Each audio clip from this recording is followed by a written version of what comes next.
I'm going to turn the key and my new cam should come on automatically. There we go.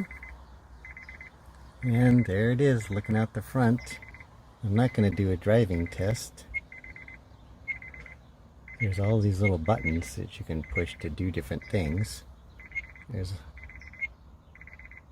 settings there that you can change your resolution and, well, just a number of things. It's all pretty handy, pretty straightforward, easy to get to. Press the back button, take me back out of there. And then I don't know exactly. My old camera used to have a thing where I could press to turn on the